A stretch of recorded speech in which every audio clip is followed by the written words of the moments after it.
11 अप्रैल 1970 America में मौजूद candy space centre में एक विशाल सेंट्रल वी रॉकेट आसमान को चीरते हुए अंतरिक्ष की ओर आगे बढ़ रही थी। उसके भीतर बैठे थे 3 अंतरिक्ष यात्री जिनको ये विश्वास था कि वो कुछ ही दिनों में चांद की सतह पर अपना कदम रखेंगे। उस समय किसी को ये अंदाजा तक नहीं था कि ये मिशन चांद पर उतरने का नहीं बल्कि इंसानी इतिहास का सबसे खतरनाक बचाव अभियान के रूप में याद किया जाएगा। कुछ ही दिनों बाद पृथ्वी से लाखों किलोमीटर दूर एक ऐसा धमाका होता है जिससे पूरा अंतरिक्ष यान हिल जाता है। कुछ ही सेकंडों में चेतावनी अलार्म तेजी से बजने लगता है और ऑक्सीजन तेजी से कम होने लगता है और अब पूरी दुनिया की निगाह अंतरिक्ष में फंसे उन तीनों लोगों पर थी। अब सवाल सिर्फ एक था, क्या वो जिंदा वापस लौटेंगे? इस कहानी को डिटेल्स में समझने के लिए हमें 1960 के दशक में लौटना होगा। ये वो समय था जब दुनिया 2 शक्तियों में बटी हुई थी। एक तरफ खड़ा था अमेरिका और दूसरी तरफ खड़ा था सोवियत संघ। इन दोनों देशों में सिर्फ हथियारों को लेकर लड़ाई नहीं थी बल्कि अंतरिक्ष में सबसे पहले पहुंचने की होड़ भी लगी हुई थी। 1957 में सोवियत संघ देश ने दुनिया का पहला कृत्रिम उपग्रह लॉन्च कर दुनिया को चौंका दिया। Eurospace and Sputnik dogs.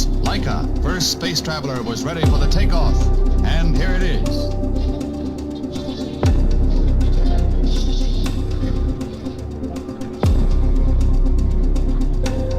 At 600 miles, the Neptune satellite joined the meteors in outer space. Orbit 1,000 miles an hour with its passing. सब देखने के बाद अमेरिका की बहुत गंदी तरीके से जल रही थी और जले में नमक लगाने का काम फिर से सोवियत देश करता है 1961 में, जब उन्होंने पहली बार किसी जिंदा इंसान को अंतरिक्ष में भेजा था और फिर उसे सुरक्षित जमीन पर भी लाया था। The Soviet cosmonaut Yuri Gagarin was the first person in space.